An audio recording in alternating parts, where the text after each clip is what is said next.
Lord of the Rings Journey to Mordor, a game by Fantasy Flight Games, and it is a very small game, as you can see. I purchased it because I was looking for a small, simple game that I could use to introduce my 7-year-old daughter to Middle-earth. I think she's ready. I think this is about the right time. And there are already some games that do that, that are simple and yet thematic. Lord of the Rings: The Confrontation is a perfect example, probably the best one that I know, of a game that is very small, very simple, plays in under 20 minutes, and yet magically somehow does give you a sense of the general plot lines, characters, and the point of the Lord of the Rings.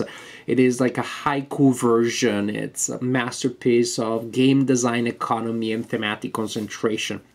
But it also has a couple of abstract things, and I was hoping to find a game that again, gave a sense of the plot and was very accessible and very simple to play. And I can tell you already, Lord of the Rings Journey to Mordor does that. It is a surprisingly thematic game, especially for a game that is so small and so simple. How does the game achieve that? Well, through dice and very attractive custom dice. This is a dice game. And then we also have a rule sheet, very short rules, and again, very, very simple. And then we have this pad of paper boards. Each player will take one. They are double-sided, and you need one for each player each time that the game is played. So, well, there are some, but it's not an immense number. It all depends on how many players you have that are playing and how often you want to play, which I hope is going to be often because this is a good game. Now, each side shows the same map, but one side of each map has a player right here with a reminder of the advanced rules that are optional. Pretty much the advanced rules will trigger different abilities and different things that happen in different locations on the map. Of course, you can play the advanced game on this side and the basic game on this side, as long as if you're playing the advanced game, you're keeping a player rate visible to the players, but frankly, after once or twice that the players play the game, they will learn what the different locations do. You, at the beginning of the game, select which hobbit you want to be. You mark your hobbit there. For example, I want to be Frodo, and my daughter, who is 7, wants to be Pippin, and my daughter who is 5 also wants to be Pippin. Kids love the name Pippin. I always wonder what it just sounds like a strange name. Tolkien knew child psychology. Kids just love the name Pippin. So everybody wants to be Pippin, but me. You mark the hobbit that you're going to be. Each hobbit is associated with a color: green, blue, red, and yellow, which is also associated with a die, and so that unfortunately makes the game, I think, challenging, if not unplayable, to colorblind players. Then you look at the board here. There are 2 tracks. So this is the track where we will mark the progress of the Fellowship, or in any case of your hobbits, as they try to reach Mordor. And on the other track, the one with square edges, so with square shape, here you mark the progress of the Nazgul that are following you, and if they reach Mordor before you do, or the same turn as you do, then alas, you lose the game. In fact, there's a game in which it is possible for all players to lose. Yes, in case all players get caught by the Nazgul. Otherwise, when a player reaches Mordor and has not been caught by the Nazgul, the other players get a round to also try to catch up, and if that doesn't happen, if at the end of that last round there's still only one player in Mordor, that player wins the game. Otherwise, the tiebreaker, if there are multiple players in Mordor, is how far the Nazgul went on that track. Now, how does the game work? So each player takes one of these sheets. So pretty much you have sort of like quantum Tolkien, not a shared story world in which all the players work together, but each player has their own mini world, their own Middle-earth. So it's like, again, what if parallel universes, and yet somehow there are interactions. That's strange. But this is probably the only anti-thematic element of the whole thing. You take this thing, you take a pen or a pencil, and when it is your turn, you roll these dice. Now, when you roll the dice, you must, after you roll and you look at the result, set aside at least one result. You can set aside more if you want. The results are Ring, which is good, Orcs, Fellowship, Gandalf, and the Nazgul. Isn't there a Nazgul on this die? Here we go. It was hiding. Those are tricky mouse. And then Nazgul. When you set aside dice, if you roll Nazguls, you have to set aside at least one. So, for example, here I have to set aside the Nazgul. And I decide to also set aside a Ring and a Fellowship. And maybe I reroll the other ones. And look, crazy, I rolled an Orc and a Ring. Alright, and I decide, say, to set aside the Ring, and I roll again, and I rolled an Orc. Well, this is the last one, I have to keep it. Basically, you can set aside dice and re-roll the other ones until there are no dice left that haven't been placed aside. Which may sound very long when I say it this way, but it's entirely possible. You roll the dice and you're like, okay, I'm saving them all, or like I'm saving 3 of them. I roll 2 of them. One I had to set aside because I'm Nazgul, the other one I want. So boom. So in any cases, you roll once, twice, or 3 times.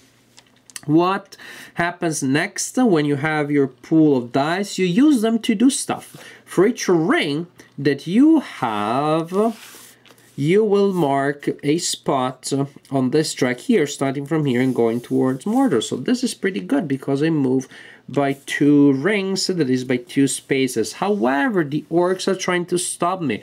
If there is a single orc that has not been stopped by other game effects, a single orc blocks every ring. So if this was my situation, at the end of a round, I wouldn't be able to use my 2 rings. I wouldn't, because the orc would annul them.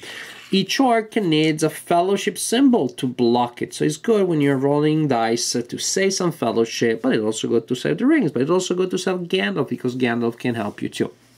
So the fellowship per se doesn't do anything, but each fellowship cancels an orc, and uncancelled orcs would cancel your rings. Rock, paper, scissors, pretty much.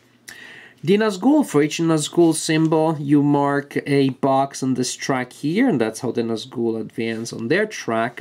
Then we have Gandalf. The Gandalf effect is a really neat one.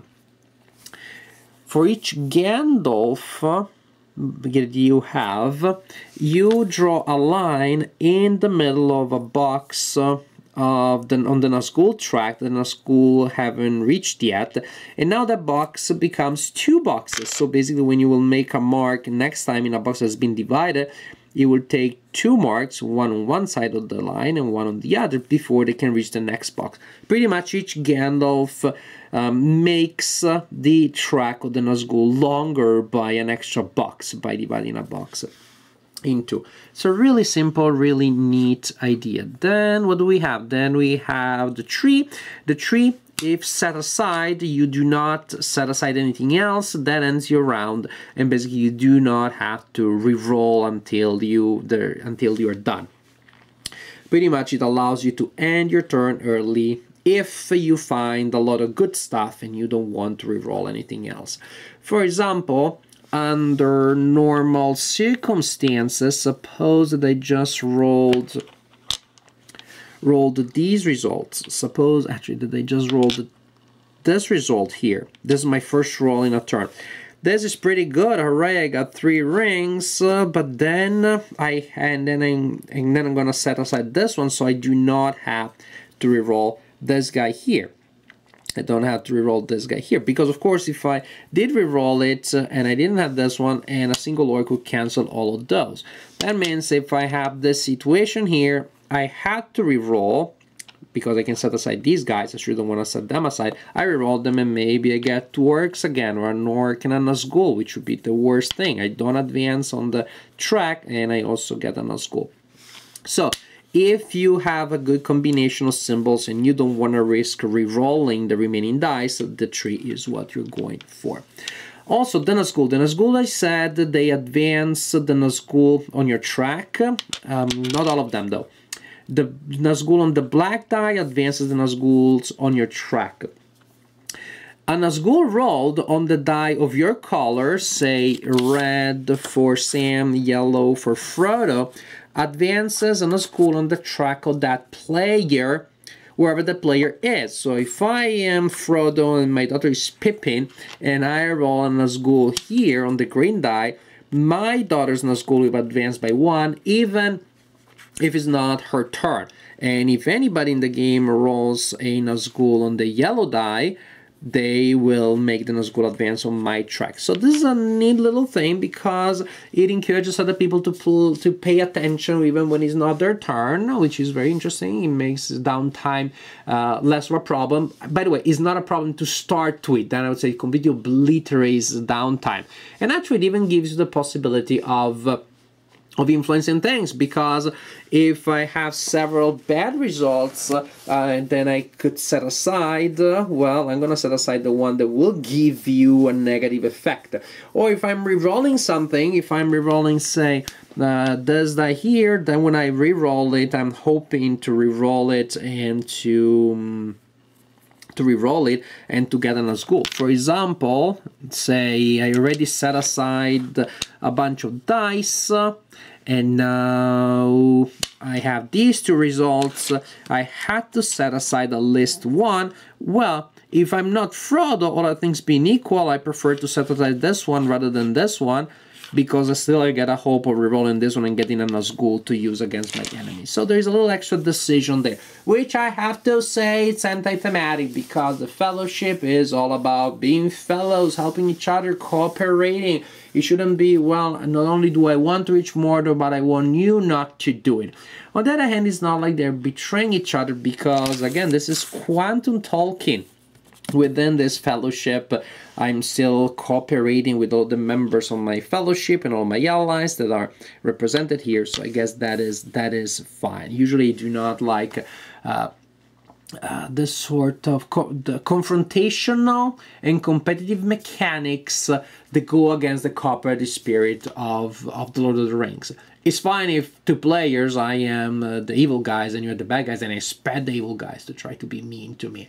But if everybody's playing the Fellowship, then I want the game to be cooperative. Here is a special case because everybody, again, has their own little mini universe. So I guess that each has also switches for a second to be the Sauron of the other universe. Whatever, I think I'm getting lost in all this quantum narratology here.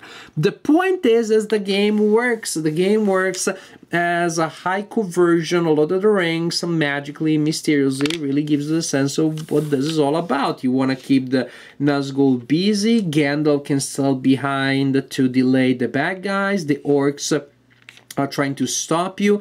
The hobbits are carrying the rings, and they are the ones that really make the adventure advance. They are the only ones that really may get the ring where it needs to be, but by themselves they are powerless against the powerful mighty orcs. They need some bodyguards to show up and help them, and the concept of showing up is perfectly rendered by the dice mechanic. The Fellowship is not always with you, it comes and goes, it helps you here, it helps you there. The idea of allies that come and go, that they get busy doing other stuff, heroes that get separated, they cannot always count on each other, which is so essential in the original book, to me is perfectly captured by the dice mechanics.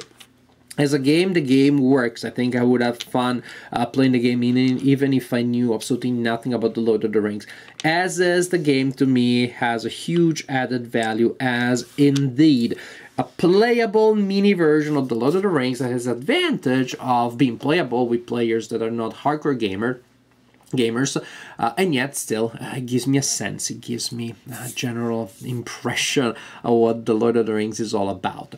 I love big, complicated, advanced, intensely thematic games like War of the Ring or The Battle of the Five Armies, both by RS, but you cannot play that every day. You cannot play those games every day or with everybody. This one I can play with my 7-year-old daughter, and I can definitely play it every day.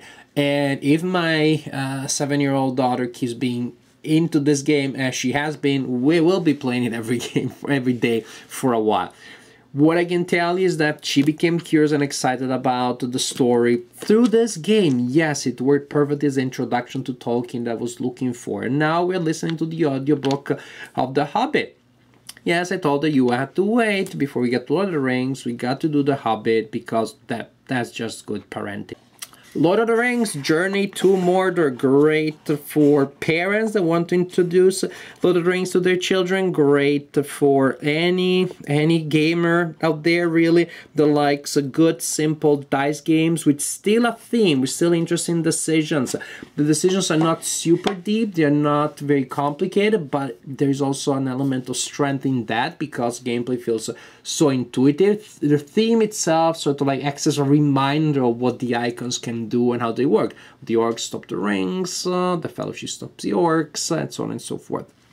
So a game that has a lot of advantages and can appeal to a very large range of people because Lord of the Rings is a franchise that many people love, and in general this is a good game. This is a solid simple dice game, one that's very portable, very affordable, can make for a great gift in the upcoming holidays, and just a really simple game. Yes, very simple, very intuitive, but fun. Definitely fun, very pleasant, very enjoyable game. Lord of the Rings, Journey to Mordor, a great little game.